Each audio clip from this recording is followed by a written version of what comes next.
Hey everybody, I just released Volt 0.9.5 and I'm pretty excited about it. I wanted to talk about a couple of the things that we've added. First off, we upgraded to Opal 0.8, and so along with that comes a whole bunch of performance improvements, compatibility improvements, and one of the big things they did was they upgraded to Sprockets 3. So in Volt now we support Sprockets 3, and along with that we went ahead and redid our asset pipeline. So before, our asset pipeline actually wasn't using Sprockets, and now we're using Sprockets, and one of the things that I didn't want that Rails has, for example, is where we had to declare ahead of time what assets we were going to use. So, what the asset pipeline does, if you're not familiar, it's similar to the one in Rails. It will take all of your files. If you're doing JavaScript, CSS, it minifies them and then concatenates them into single files, and then it will also take your images, for example, and it will add a fingerprint to the end of it. So it's a hash based on the contents of the file. And what that allows you to do is cache those files indefinitely. So you know that if the contents of the file change, it's going to get a different file name, and then you can, Volt will automatically handle updating the links for those, so that you basically get this infinite caching for free and you never get invalid caches. So that's pretty nice. The one thing, again, that we didn't want is you to have to keep a list of what assets you were using. So Sprockets 3 has some tools to let us do that. There's some more details in the docs, but it's really nice. You can basically just use these asset URL helpers, and then you end up with basically when you precompile, you get the right URLs and everything works great. Another thing that's new in 0.9.5 is source maps are back. So I guess they're not new, but they were sort of broke in Opal 0.7. So we went ahead and they're working again in 0.8, so we re-enabled them, and we made a few changes to basically improve the performance of them. So we don't actually compile source maps by default for Volt and for Opal. So Volt code and Opal is sort of assumed to work, and then if you get into a bug where you need that, there's a flag to enable that, but that speeds up compile time quite a bit. Let's see. So one of the other things we did with the asset pipeline is we basically losslessly compress images now. So that's really nice. We ship all the tools. There's all sorts of different tools to losslessly compress images. We're using this image optim gem that ships all the tools for us, and then as part of the pre-compilation step, it's going to losslessly compress all your images. So you'd be surprised how much space that saves and how much that can increase page load time. A few other things. So you can do cookies. You can use cookies from tasks now, and what that allows us to do is we now have a login as helper that you can use from HTTP controllers and tasks. And so this lets you really easily write your own custom authentication. You basically say login as and you pass it a user, and then if you're using a task, it'll set it on the client, and if you're using a HTTP controller, it'll set it as a cookie for you, set the cookie for you. We got a bunch of performance improvements. I won't go into those, but you'll hopefully notice them. And then we did some testing helper improvements. So if you're building a gem now, we automatically create this dummy app that lets you basically test with using that dummy app within your gem. So that's useful for testing. And then like Volt apps themselves, we ship with Capybara support out of the box to do really easy integration testing.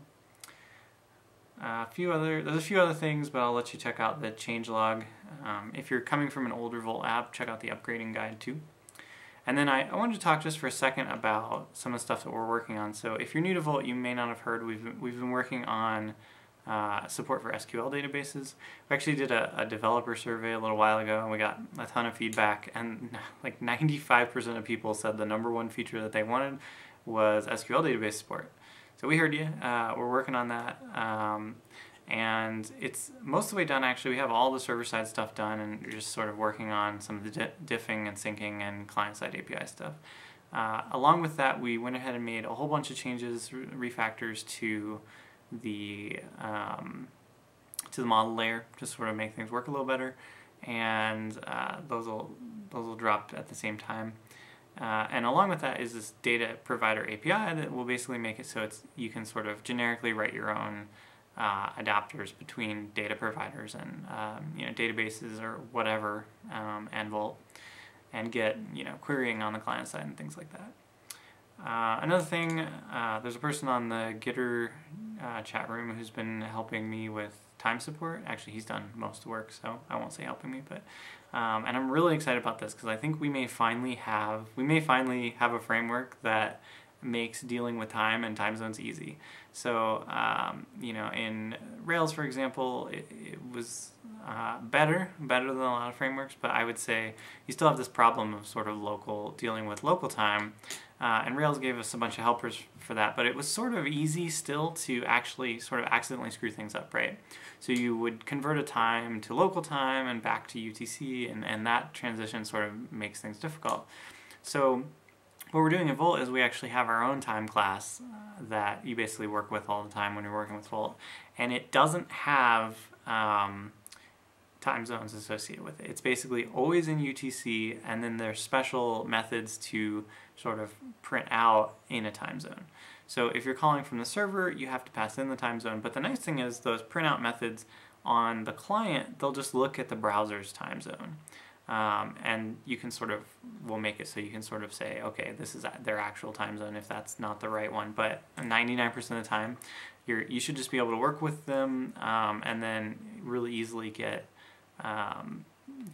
time zones to work, and it's almost impossible to screw it up. So I think that's going to be a huge step forward. I expect this to sort of be the way people are going to do time zones in the future. It's one of the things I'm most proud of, I think, as far as once we get it rolled out. I think it's going to be awesome. And I sort of expect other frameworks to copy it. We'll see. But a few other things. I've been building a pretty big app in the little bit of spare time that I have in Volt, so that's been useful, just so you know. It's kind of given me a few ideas on managing larger apps and some improvements that you'll be seeing down the line. A couple of things coming out of that. There's a bunch of component gems I'll be releasing. One is a direct to S3 file uploader, and then along with that is an image resizing component. So an online image resizing component that works with S3. So basically, if you can sort of give it a URL and with sizes for the image, and then you can hit S3, like the helper will hit S3 directly, and then it'll automatically configure S3 so that if that file doesn't exist, it'll hit your Volt app, download the original, resize it, and then upload it again so that it gets cached. So it's really nice, sort of moves all the work off, except for the resizing, off your server, and you don't have to deal with sizes ahead of time. You can just sort of dynamically say, I need this size, and it should be nice and fast. And then one of the last things that'll be nice is when 0.9 drops, the Opal guys released this Opal Mini, which is basically an easy way to require Opal without requiring some of the less common Ruby features that are in core. So things like